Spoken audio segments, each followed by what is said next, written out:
بسم اللہ الرحمن الرحیم۔ بات کریں گے ہم 9th کلاس کی کیمسٹری کے چیپٹر نمبر 2 کے ٹاپک مکسچر کی۔ تو اس میں پریویس لیکچر میں ہم نے یہ سمجھا تھا کہ میٹر کو ڈیوائڈ کیا جاتا ہے pure substance and impure substance یا مکسچر میں۔ پیور سبسٹینس کی 2 ٹائپس ہم نے ڈسکس کی تھیں جو ایلیمنٹ اور کمپاؤنڈ ہیں۔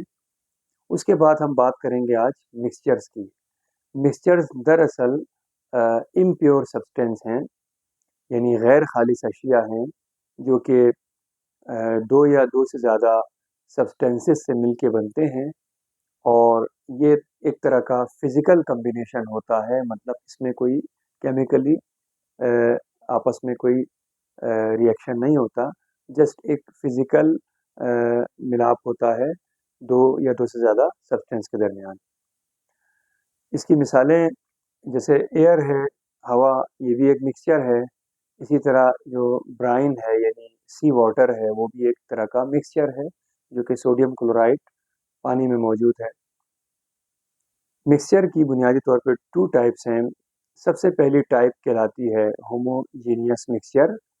ہوموجینیس مکسچر نام سے ظاہر ہے، ہومو اور جینیس سے مل کے بنا ہے۔ ہومو کا مطلب سیم، جینیس کا مطلب اس کی آپ کہہ سکتے ہیں اس کا فیز یا اس کی جو کمپوزیشن ہے وہ سیم ہوتی ہے۔ اب ہوموجینیس مکسچر دراصل ایسا مکسچر ہے جس کی کمپوزیشن یعنی اس کی ترکیب یا اس کے جو اجزاء ہیں اور اس کی جو پراپرٹیز ہیں وہ سیم ہوتی ہے، وہ ڈفرینٹ نہیں ہوتی تھرو آؤٹ دا مکسچر۔ اس مکسچر کو ہم سولوشن بھی کہتے ہیں جس کی کمپوزیشن سیم ہو۔ اب ہم یہ دیکھتے ہیں کہ جو کمپوننٹ ہیں سولوشن کے، ان کو ہم آسانی سے جو سادہ فزیکل میتھڈ ہیں ان کی مدد سے ہم ان کو علیحدہ نہیں کر سکتے، سیپریٹ نہیں کر سکتے۔ جیسے کہ فلٹریشن ایک سادہ پروسیس ہے، تو ہم سولوشن کے جو پارٹیکلز ہوتے ہیں یا کمپوننٹ ہوتے ہیں وہ اتنے زیادہ اسمال سائز کے ہوتے ہیں کہ ان کو ہم آسان جو میتھڈز ہیں ان سے ہم ان کو سیپریٹ نہیں کر سکتے۔ اس کی مختلف مثالیں ہیں۔ اگر ہم اس کو سیپریٹ کرنا چاہیں تو ہم اس میں ڈسٹیلیشن کا جو طریقہ ہے یا ایواپریشن کا جو طریقہ ہے اس سے ہم اس کو الگ کر سکتے ہیں۔ اس کے علاوہ کرومیٹوگرافی بھی ایک سیپریشن ٹیکنیک ہے جس کی مدد سے ہم سولوشن میں موجود کمپوننٹس کو الگ الگ کر سکتے ہیں، لیکن کوئی سادہ میتھڈ نہیں ہے جس سے ہم اس کو الگ کر سکیں۔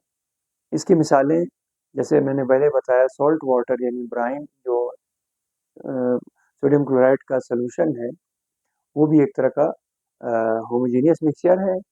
اس کے علاوہ شوگر ان واٹر، چینی کو ہم پانی میں ملا کر جو سولوشن تیار کرتے ہیں وہ بھی ایک طرح کا ہوموجینیس مکسچر ہے۔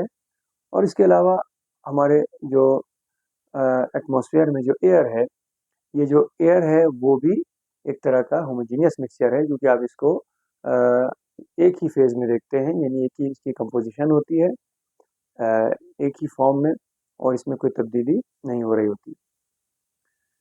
اس کے بعد آتا ہے ہیٹروجینیس مکسچر۔ ہیٹروجینیس مکسچر نام سے ظاہر ہے، ہیٹرو کا مطلب مختلف اور جینیس کا مطلب اس کی جنس یا اس کے فیزز جن سے وہ بنا ہے۔ تو اس میں ہم یہ دیکھتے ہیں کہ جو مکسچرز ہیں جن کی کمپوزیشن یونیفارم نہیں ہوتی، یعنی یکساں نہیں ہوتی، ایک جیسی نہیں ہوتی، ان کی جو کمپوزیشن ہے اور ان کی پراپرٹیز ڈفرینٹ ہوتی ہیں، تو ان کو ہم کہتے ہیں ہیٹروجینیس مکسچر۔ ہیٹروجینیس مکسچر جیسے کہ ہم اگر نمک، ریت یعنی سینڈ کو پانی میں ڈال دیں، مٹی کو پانی میں ڈال دیں، یا ہم چاک کو پانی میں ڈال دیں، اور اس کے علاوہ ہم آئل کو پانی میں ڈال دیں، تو یہ سارے جو ہیں وہ ہمیں واضح طور پہ یہ الگ نظر آئیں گے ایک دوسرے سے، وہ یکجان نہیں ہوں گے۔ نمک الگ، ریت ہمیں الگ نظر آئے گی مٹی، اور ہمیں پانی الگ نظر آئے گا۔ اسی طرح آئل اور واٹر جو ہے وہ الگ الگ ہمیں ان کی پراپرٹیز اور کمپوزیشن ہمیں واضح طور پہ اپنی آنکھوں سے نظر آئے گی۔